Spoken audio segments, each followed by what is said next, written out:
ओम शांति। आज 25 सितंबर 2022 के अव्यक्त बाप दादा के अव्यक्त मधुर महावाक्य सुने।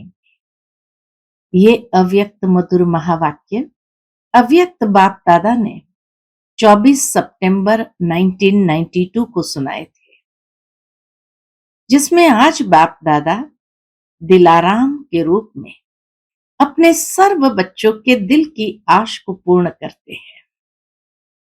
हर एक बच्चे की आश होती है कि अव्यक्त मिलन तो मनाते हैं, परंतु अव्यक्त बाप दादा व्यक्त रूप में आकर के भी मिलन मनाए। तो अव्यक्त बाप दादा को भी व्यक्त स्वरूप में आकर बच्चों की इस आश को पूरा करना पड़ता है। बाबा देखते हैं कि देश विदेश में कई बच्चे अभी भी अव्यक्त मिलन मना रहे हैं और कुछ बच्चे मधुबन में पहुंचे हैं जो व्यक्त में मिलन मना रहे हैं। परंतु बाबा कहे, जितना ये स्मृति रहती है बच्चों को, मेरा तो एक बाबा दूसरा न कोई, तो स्मृति से समर्थी आ जाती है। और ऐसे समर्थ बच्चे स्वप्न में भी कभी असमर्थ नहीं होते हैं, परंतु जहां एक बाबा के साथ कोई और एक सहारा बना लेते हैं, तो बाबा कहे वहां मिलन के बजाय झमेला हो जाता है। बाप दादा ने एक खिलौने को याद किया। विशेष रशिया में ऐसी गुड़ियाएं बनती थी जो एक के अंदर एक के अंदर एक ऐसे समा जाती थी। बाहर से दिखने में एक ही दिखती थी, लेकिन अंदर अगर खोले तो इतनी सारी गुड़ियाएं निकलती थी, कम से कम 5-6 गुड़िया निकल जाती थी।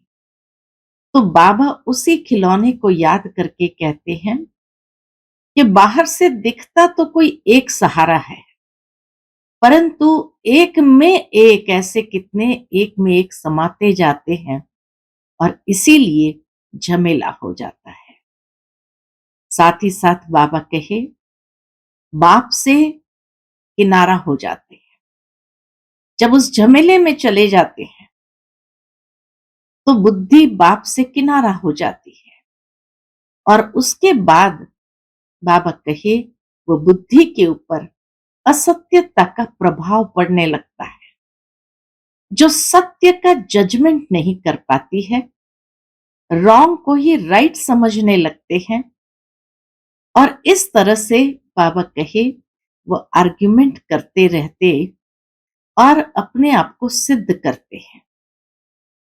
परंतु बाबा ने बहुत सुंदर बात बताई कि जब ऐसे असत्य का सहारा लेते हैं तो बच्चे भूल जाते हैं कि असत्य का प्रेसिडेंट रावण है और उसके मंत्रिमंडल भी बहुत है, उनके जज वकील भी बहुत पावरफुल है।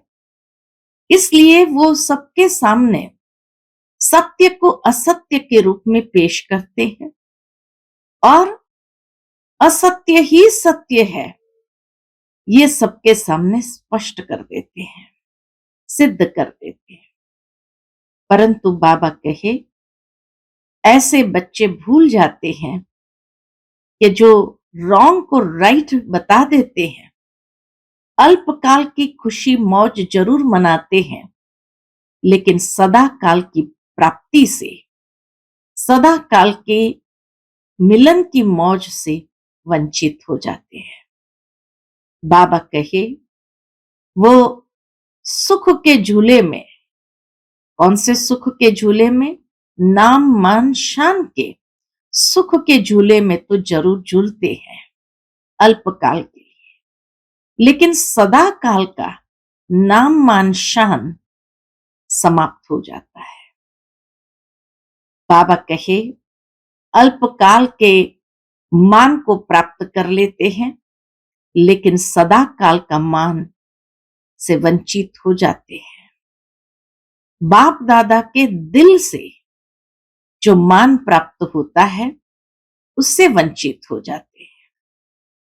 अल्पकाल की शान में तो अपने आप को अनुभव करते हैं, परंतु बाबा के दिल तख्त की शान उससे वंचित हो जाते हैं और अपने असत्य साथियों से नाम तो प्राप्त हो जाता है, लेकिन वो दिखावे का होता है। लेकिन सदा काल का नाम जो बाप दादा द्वारा प्राप्त होता है उससे वंचित हो जाते हैं। तो इसलिए बाबा कहे, सत्य और असत्य का अंतर समझो और उस अंतर को समझते हुए अल्पकाल की मौज में न जाओ, लेकिन बाप दादा द्वारा जो दिल की मौज प्राप्त होती है उसको अनुभव करो। बाबा कहे, कई बार बच्चे चेकर मेकर, दूसरों को चेक करने वाले चेकर तो बन जाते हैं और बातें बनाने वाले मेकर बन जाते हैं, लेकिन अपने आप को चेक करना और अपना भविष्य बनाना उसको भूल जाते हैं। तो इसलिए बाबा कहे, जिस तरह बाबा जो है जैसा है वैसे उनको जानना समझना आवश्यक है, इसी तरह रावण भी जो है जैसा है उसको अच्छी तरह से समझो। बाबा कहे, कई बच्चे कहते हैं, बाबा हम जो है जैसे हैं आपके हैं। बाबा भी कहते हैं, हाँ बच्चे आप जो है जैसे हैं वैसे मेरे हो। परंतु बाबा कहे, अपने आप को भी जानो और ये पक्का करो कि क्या बाप जो है जैसा है वैसे मैंने उसको समझते हुए स्वीकार किया है और अब उसी का सबूत देना है।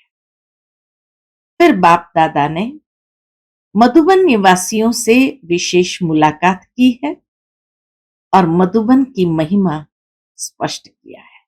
सुनते हैं आज बाप दादा के मधुर महावाक्य को। ओम शांति। आज की मुरली का टाइटल है सत्य और असत्य का विशेष अंतर। आज दिलाराम बाप अपने सर्व बच्चों के दिल की आश पूर्ण करने के लिए मिलन मनाने आए हैं। अव्यक्त रूप में तो सदा सर्व बच्चे मिलन मनाते रहते हैं, फिर भी व्यक्त शरीर द्वारा अव्यक्त मिलन मनाने की शुभ आश रखते हैं। बाप दादा कहे, बच्चों की आश क्या रहती है कि व्यक्त शरीर द्वारा अव्यक्त बाप दादा हमसे मिलन मनाए। इसलिए बाप को भी अव्यक्त से व्यक्त में आना पड़ता है। बाप दादा इस समय चारों ओर देश विदेश के बच्चों को देख रहे हैं, मन से मधुबन में है, चाहे दूर भी बैठे विदेश में भी बैठे हैं, लेकिन मन से मधुबन में है। आप साकार में हो और अनेक बच्चे अव्यक्त रूप से मिलन मना रहे हैं, अपने अपने स्थान पर बैठ करके बाबा से विशेष मिलन मना रहे हैं। बाप दादा भी सर्व बच्चों के स्नेह का रिटर्न दे रहे हैं, जहां भी है, लेकिन याद द्वारा बाप के समीप दिल में है। सबके स्नेह के आज साज बाप दादा सुन रहे हैं। बाबा कहे, जहां भी है, चाहे देश में है विदेश में है, लेकिन याद द्वारा बाप के समीप दिल में है। इतना बाबा मान भी देता है, इज्जत भी देता है और प्यार भी करता है। तो बाबा कहे, याद द्वारा बाप के समीप दिल में है। सबके स्नेह के साज बाप दादा सुन रहे हैं। बाप जानते हैं कि बच्चों के लिए सिवाय बाप के और कोई याद करने वाला है नहीं। बाबा को तो मालूम है कि बच्चों को सिवाय बाप के और कोई याद करने वाला है ही नहीं, और बाप को भी सिवाय बच्चों के और कोई है नहीं। सदा इसी स्मृति में रहते हैं कि मैं बाबा का और बाबा मेरा।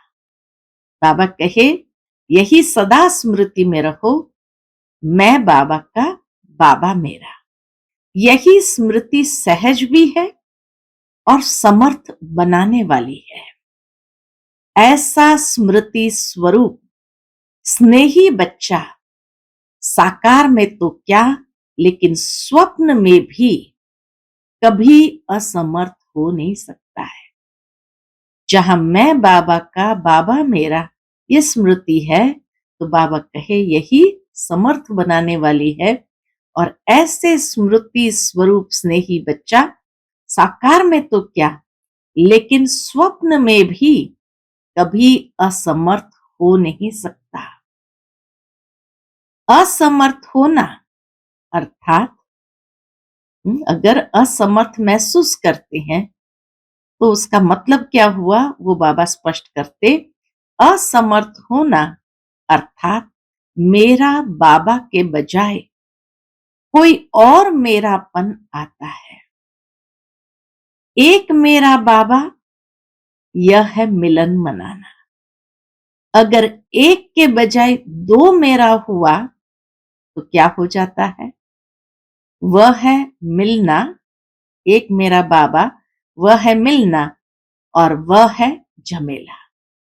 जहां एक मेरे के साथ कोई और है तो वहां झमेला है। कई बच्चे समझते हैं बाबा तो मेरा है ही। कई बच्चे समझते हैं बाबा तो मेरा है ही, लेकिन और भी एक दो को मेरा करना ही पड़ता है। साकार दुनिया में रहते हैं तो कई बच्चे सोचते हैं किसी और को भी मेरा करना ही पड़ता है। कहते हैं और कोई नहीं, मुख से खाली कहते हैं बाबा और कोई नहीं, सिर्फ एक आधार चाहिए। तो बाबा कहे कहते हैं और कोई नहीं, सिर्फ एक आधार चाहिए। तो बाबा वायदा याद दिलाते हैं, लेकिन वायदा क्या है? एक बाप दूसरा न कोई, या एक बाप एक और। बाबा के साथ कोई एक और, क्या ये वायदा है? भोले बन जाते हैं। बाबा जब देखते हैं बच्चों को तो बाबा कहे बच्चे भोले बन जाते हैं। उस एक में अनेक समाये हुए होते हैं, वो एक नहीं होता है, लेकिन एक के अंदर एक के अंदर एक कितना समाया होता है, इसलिए झमेला हो जाता है। इस पुरानी दुनिया में भी ऐसे खिलौने मिलते हैं जो बाहर से एक दिखाई देता है, लेकिन एक में एक ऐसा होता है। एक खोलते जाओ तो दूसरा निकलेगा, दूसरा खोलेंगे तो तीसरा निकलेगा। यह भी ऐसा ही खिलौना है।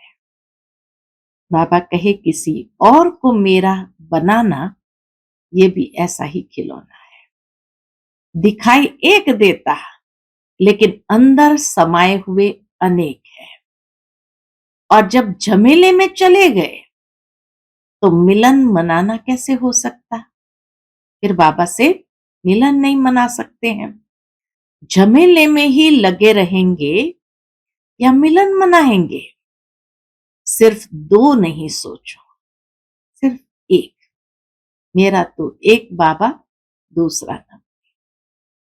दूसरे किसी को मेरा किया तो बाबा कहे एक में एक में एक, ऐसे इतने हो जाएंगे, झमेले में पड़ जाएंगे। और जहां झमेला होगा तो मिलन मेला कैसे होगा?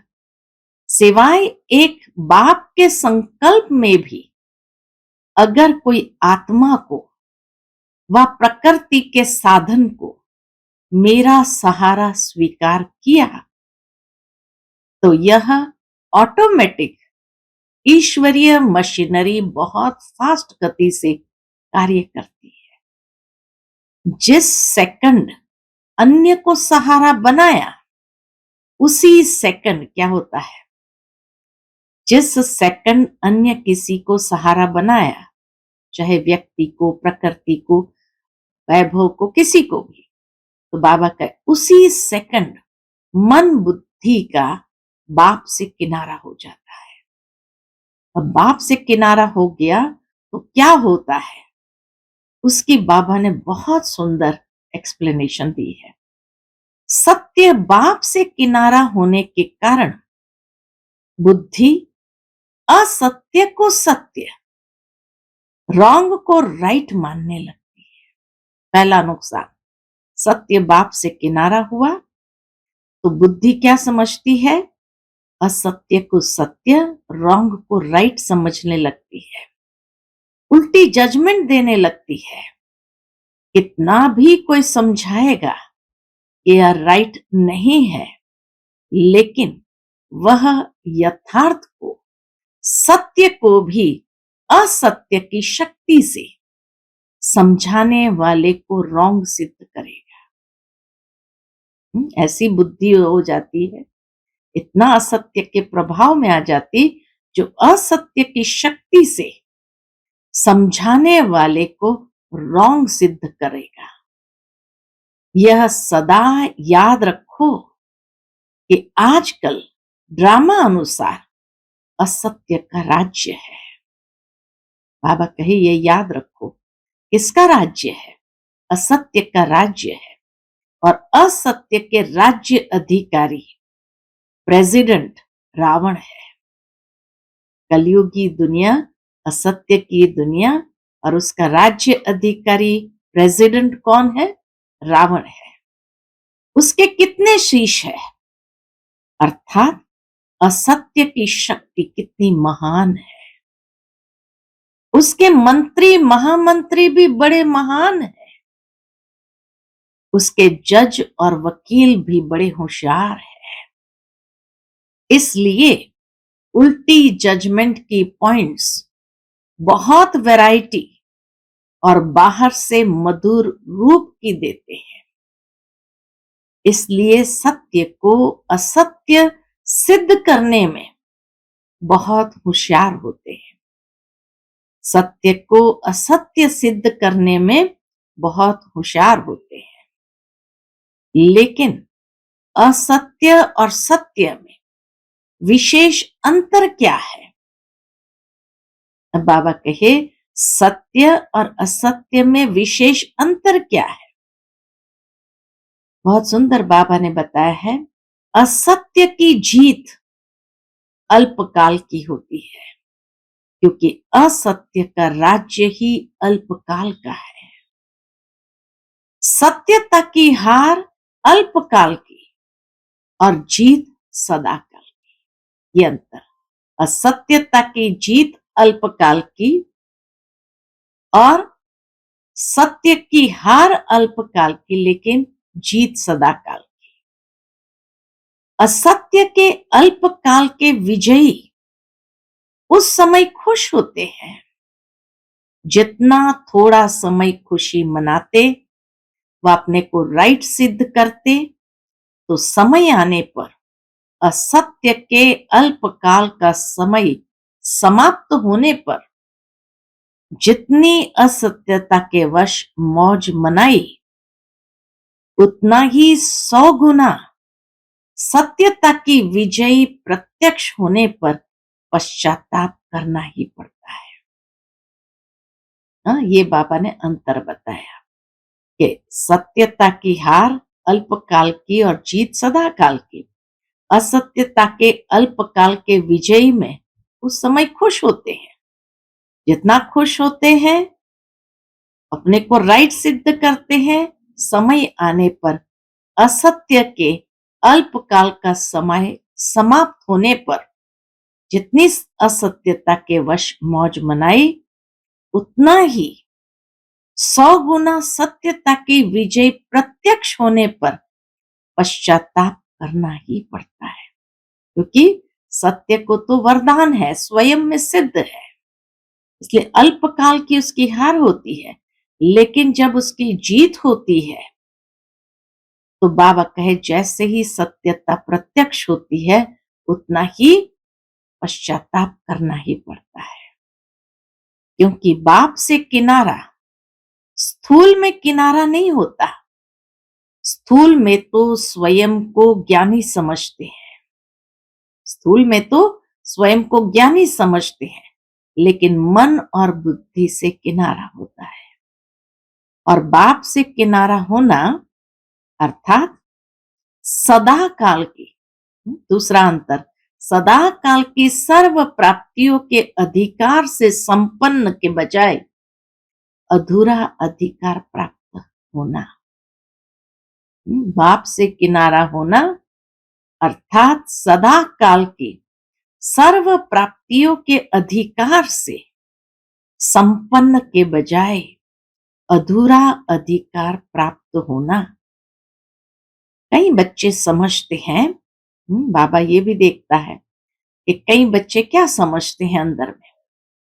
कई बच्चे समझते हैं कि असत्य के बल से असत्य के राज्य में विजय की खुशी व मौज इस समय तो मना ले, भविष्य किसने देखा, कौन देखेगा, हम भी भूल जाएंगे, सब भूल जाएंगे, ऐसा सोचते हैं।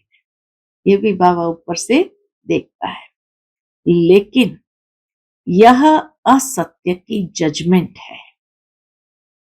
भविष्य वर्तमान की परछाई है, इसलिए वो छोड़ नहीं सकता है। बिना वर्तमान के भविष्य नहीं बनता।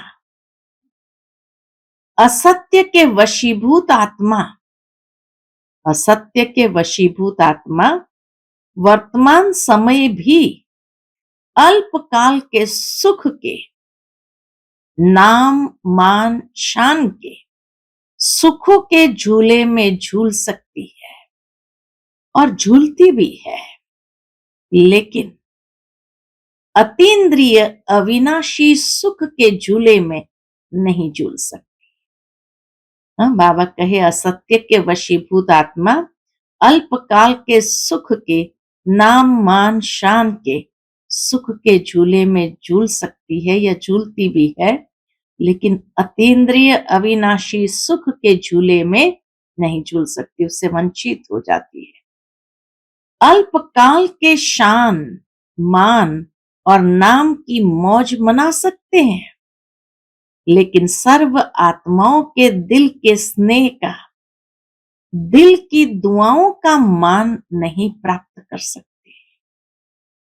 अल्पकाल का मान प्राप्त कर लेंगे, लेकिन बाबा कहे सर्व आत्माओं के दिल के स्नेह का, दिल की दुआओं का मान नहीं प्राप्त कर सकते हैं।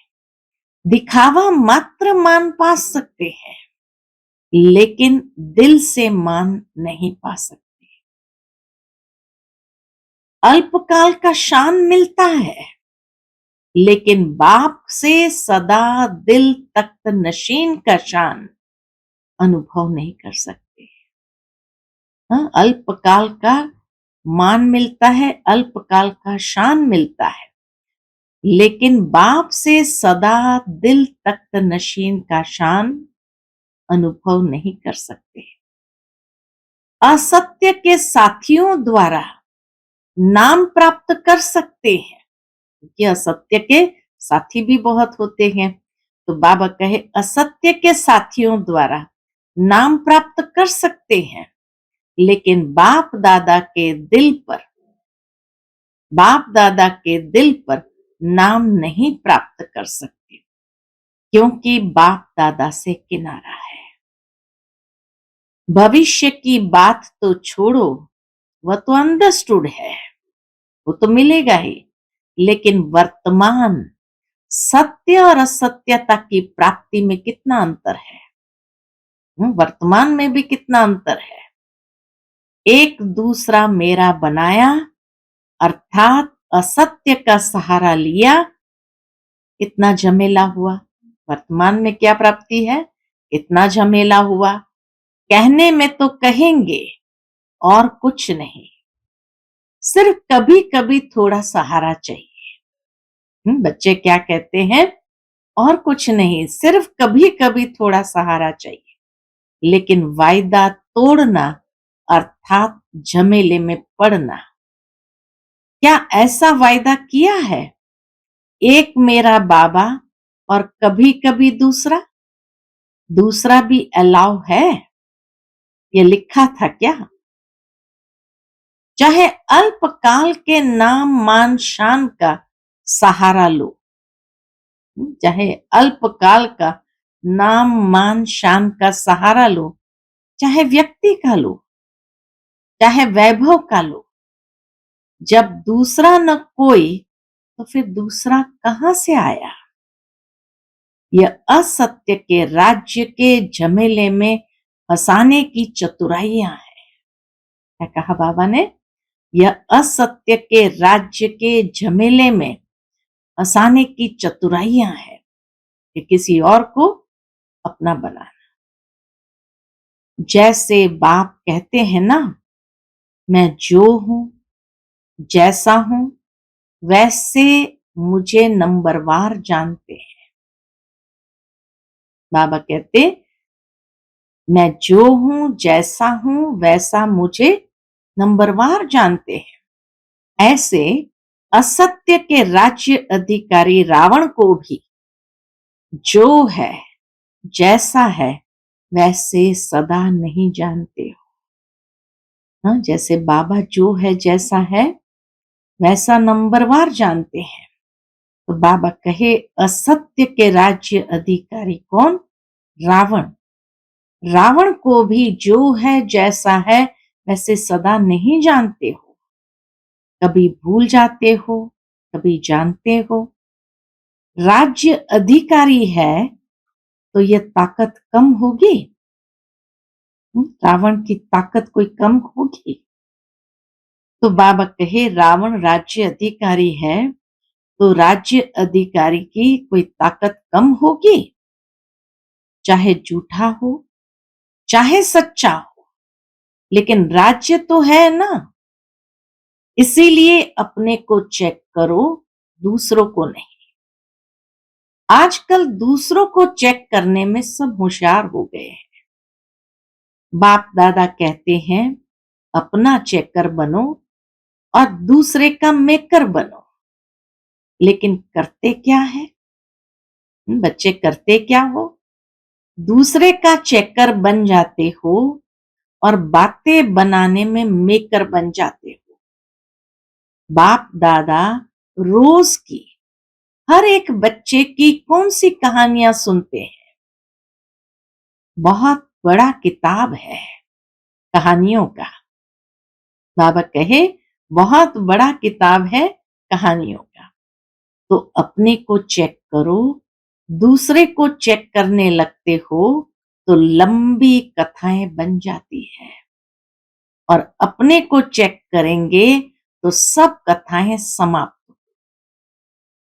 एक सत्य जीवन की कथा प्रैक्टिकल में चलेगी।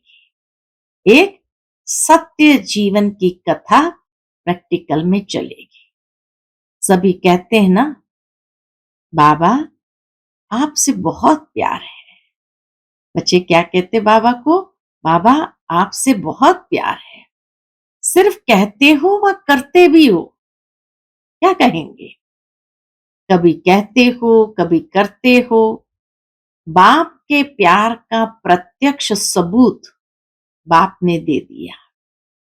जो हो, जैसा हो, मेरे हो। ये बाबा के प्यार का सबूत है। लेकिन अभी बच्चों को सबूत देना है। क्या सबूत देना है? बाप कहते हैं, जो हो, जैसे हो, मेरे हो। और आप क्या कहेंगे? जो है वह सब आप हो और कोई नहीं। जो है वह सब आप हो। ये बाबा के प्रति प्यार का सबूत है। ऐसे नहीं, थोड़ा थोड़ा और भी है। बाप से प्यार है, लेकिन कभी कभी असत्य के राज्य के प्रभाव में आ जाते हैं। अच्छा, चारों ओर के यथार्थ सत्य को परखने वाले सच्चे बाप के सच्चे बच्चों को सर्व स्नेह में समाये हुए श्रेष्ठ आत्माओं को, सर्व सदा वायदे को निभाने वाली समर्थ आत्माओं को, सर्व यथार्थ परखने वाली शक्तिशाली आत्माओं को, सर्व याद और सेवा में निर्विघ्न रहने वाले, सदा साथ और समीप रहने वाले बच्चों को याद, प्यार और नमस्ते। हम सब रूहानी बच्चों की रूहानी माता पिता बाप दादा को याद, प्यार, गुड मॉर्निंग और नमस्ते। नमस्ते, शुक्रिया बाबा, शुक्रिया। फिर बाप दादा के मधुबन निवासियों प्रति मुलाकात है। तो अव्यक्त बाप दादा के मधुर महावाक्य मधुबन निवासियों प्रति। मधुबन निवासियों को कितने प्रत्यक्ष फल मिलते हैं? मधुबन की विशेषता क्या है जो और कहां नहीं मिलती? श्रेष्ठ कर्म भूमि पर रहने वाले सदा फॉलो फादर करते हैं। ये और कहीं नहीं मिलती। श्रेष्ठ कर्म भूमि पर रहने वाले सदा फॉलो फादर करते हैं। मधुबन की श्रेष्ठता तो यह है कि ब्रह्मा बाप की विशेष कर्म भूमि है। तो मधुबन निवासी जो भी कर्म करते हैं वो फॉलो फादर करते हैं। कर्म भूमि में विशेषता कर्म की है, तो कर्म में फॉलो है? पूछते बाबा। तो कर्म में फॉलो है। जो भी अमृत वेले से लेकर रात तक कर्म करते हो उसमें फॉलो फादर है। मधुबन निवासियों को और एक्स्ट्रा कर्म भूमि की याद का बल है। मधुबन निवासियों को एक्स्ट्रा कर्म भूमि की याद का बल है। वह कर्म में दिखाई देता है, वह देना है। क्या कहेंगे? आप अपने में देखते हो? एक एक कदम सामने लाओ, उठना, बैठना, चलना, बोलना, संबंध संपर्क में आना, सब में ब्रह्मा बाप के कर्म को फॉलो है। कर्म भूमि का फायदा तो यही है ना, तो इतना लाभ ले रहे हो। शक्तियां क्या समझती है? कर्म भूमि का लाभ जितना मधुबन ले सकता है उतना औरों को लेने आना पड़ता है। कर्म भूमि का लाभ जितना मधुबन ले सकता है उतना औरों को लेने आना पड़ता है। और आपको मिला हुआ है, वरदान भूमि है, कर्म भूमि है। तो हर कर्म वरदान योग्य है। जो कोई भी देखे तो मुख से वरदान निकले, इसको कहेंगे वरदान भूमि का वरदान लेना। चाहे साधारण कर्म कर रहे हो, लेकिन साधारण कर्म में विशेषता दिखाई दे। यही मधुबन की विशेषता है ना। विशेष ब्रह्मा बाप की अपने कर्म भूमि में रहने वालों के प्रति यह विशेष श्रेष्ठ आश है। विशेष ब्रह्मा बाबा की अपने कर्म भूमि में रहने वालों के प्रति विशेष श्रेष्ठ आश है। क्या आश है? कि मधुबन का एक एक ब्राह्मण आत्मा, श्रेष्ठ आत्मा, हर कर्म में ब्रह्मा बाप के कर्म का दर्पण हो। तो दर्पण में क्या दिखाई देता है? यही दिखाई देता है ना, अगर आप दर्पण में खड़े होंगे तो हूबहू आप ही दिखाई देंगे या दूसरा? तो ब्रह्मा बाप के कर्म आपके कर्म के दर्पण में दिखाई दे। ब्रह्मा बाप के कर्म आपके कर्म के दर्पण में दिखाई दे।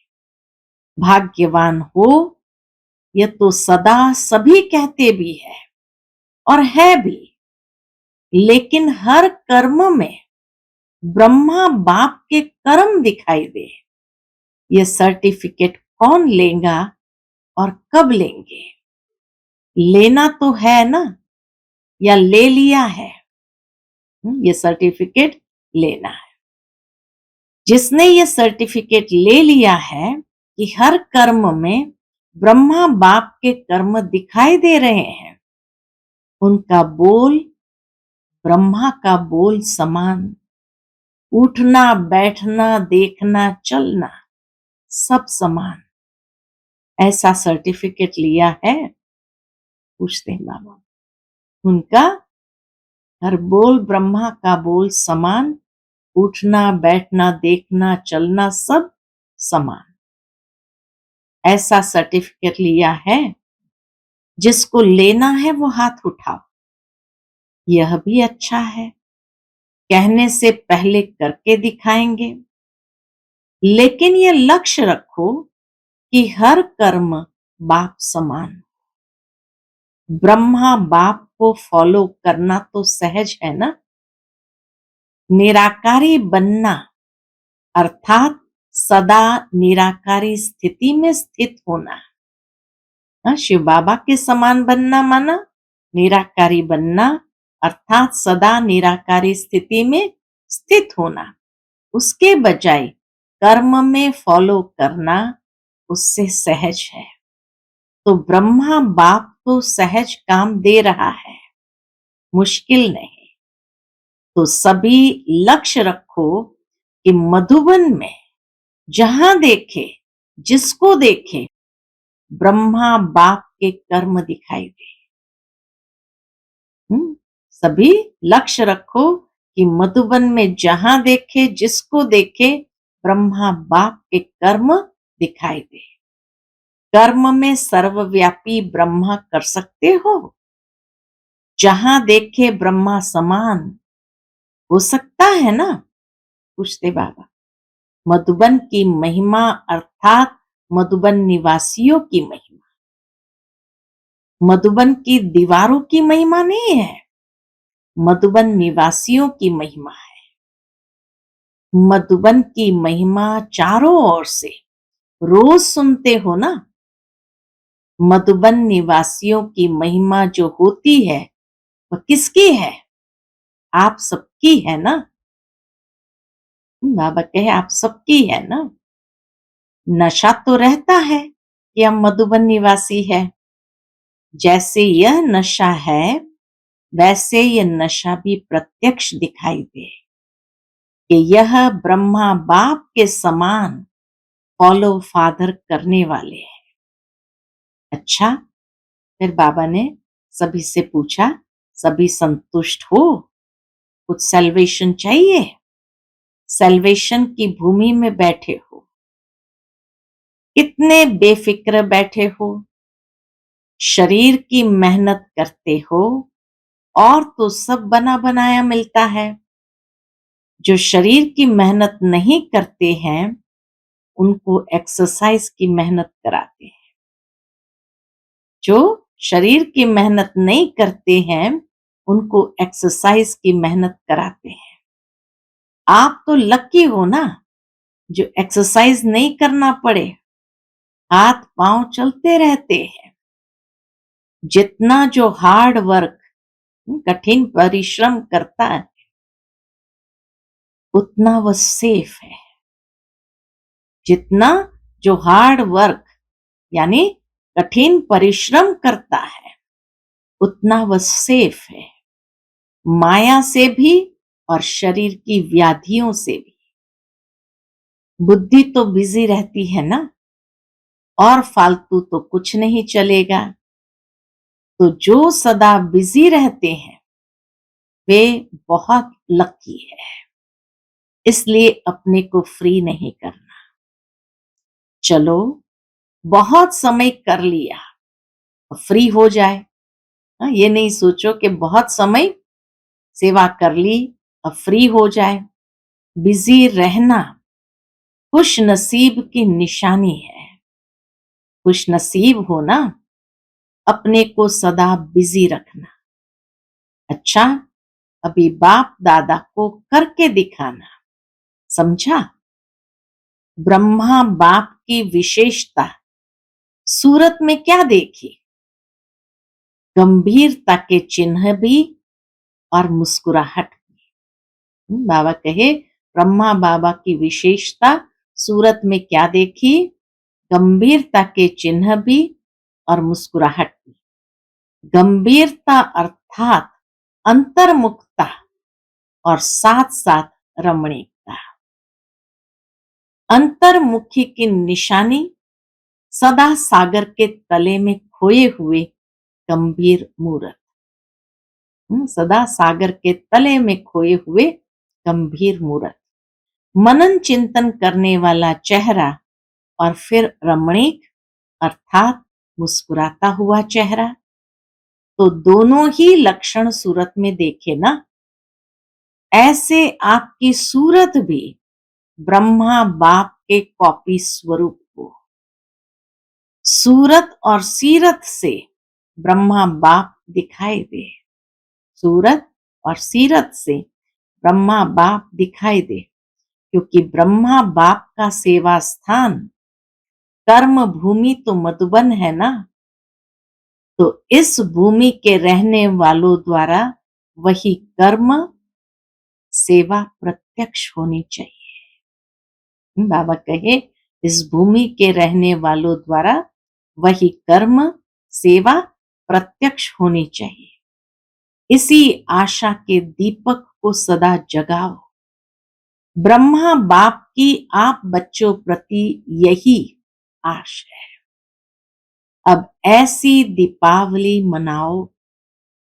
बाप दादा की इस एक आशा का दीपक जगाओ। जब हर एक ये दीपक जगाएगा तो दीपमाला तो हो ही जाएगी ना। दीपमाला में भी देखो, अगर बीच में एक दो दीपक बुझे हुए हो तो अच्छा लगेगा। अगर बीच बीच में एक दो दीपक भी टिमटिमाता है तो अच्छा नहीं लगता। इसलिए सर्व जगे हुए दीपकों की माला। मधुबन निवासी सब जस्टिस होने चाहिए, सेल्फ जस्टिस। बाबा कहे, सेल्फ जस्टिस। कोई भी बात करने के पहले स्वयं जज करो, तो न स्वयं का समय जाएगा और न दूसरों का। मधुबन तो पीस पैलेस है। मन की भी पीस, मुख की भी पीस, तब मधुबन पीस पैलेस से पीस की किरणें फैलेगी। मधुबन पीस पैलेस है, तो बाबा कहे, मन की भी पीस, मुख की भी पीस, तब मधुबन पीस पैलेस से पीस की किरणें फैलेगी।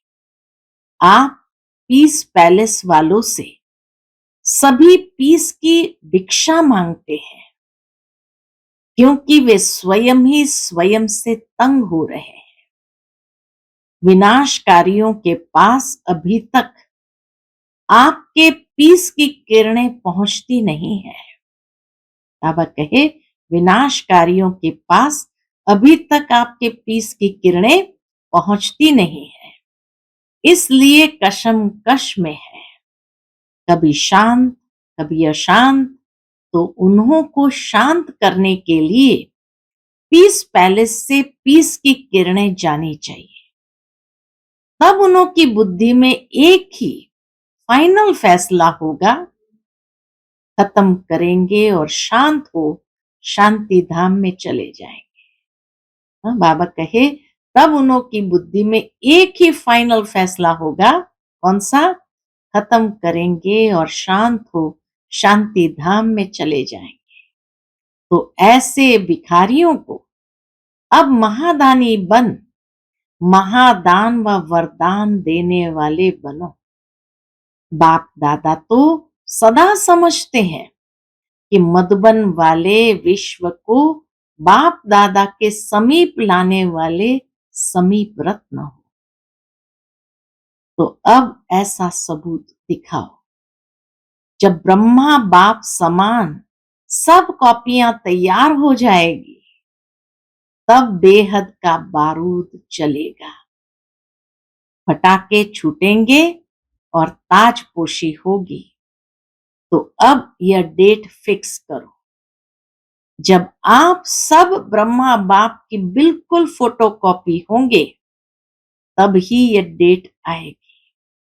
मधुबन निवासी जो चाहे वह कर सकते हैं। कितनी बाबा की शुभ आशा है कि मधुबन निवासी जो चाहे वह कर सकते हैं। अच्छा, तो अभी सब क्या सोच रहे हो? बाप दादा के पास मन के संकल्पों की ही कैमरा नहीं, लेकिन हरेक के मन में क्या चलता है वह भी बाप दादा स्पष्ट देख सकते हैं। बाप दादा के पास मन के संकल्पों की ही कैमरा नहीं, लेकिन हर एक के मन में क्या चलता है वह भी बाप दादा स्पष्ट देख सकते हैं। साइंस वाले तो अभी तक कोशिश ही कर रहे हैं कि ऐसी कैमरा निकाले जो अंदर के संकल्प की रेखाएं मालूम हो जाए। वे बेचारे मेहनत बहुत कर रहे हैं। ये सब इन्वेंशन करते करते रह जाएंगे और आप तैयार हुए साधन कार्य में लाएंगे। अच्छा, आज का बाप दादा का मधुर वरदान हम बच्चों के प्रति है, परखने की शक्ति द्वारा कुसंग व व्यर्थ संग से बचने वाले शक्तिशाली आत्मा भव। परखने की शक्ति द्वारा कुसंग व व्यर्थ संग से बचने वाले शक्तिशाली आत्मा भव। कई बच्चे कुसंग अर्थात बुरे संग से तो बच जाते हैं, लेकिन व्यर्थ संग से प्रभावित हो जाते हैं, क्योंकि व्यर्थ बातें रमणीक और बाहर से आकर्षित करने वाली होती है। इसलिए बाप दादा की शिक्षा है, न व्यर्थ सुनो, न व्यर्थ बोलो, न व्यर्थ करो, न व्यर्थ देखो, न व्यर्थ सोचो। ऐसे शक्तिशाली बनो जो बाप के सिवाय और कोई भी संग का रंग प्रभावित न करे। परखने की शक्ति द्वारा खराब व व्यर्थ संग को पहले से ही परख कर परिवर्तन कर दो, तब कहेंगे शक्तिशाली आत्मा। आज का स्लोगन है, सदा हल्केपन का अनुभव करना है तो बालक और मालिकपन का बैलेंस रखो। सदा हल्केपन का अनुभव करना है तो बालक और मालिकपन का बैलेंस रखो। अच्छा, ओम शांति।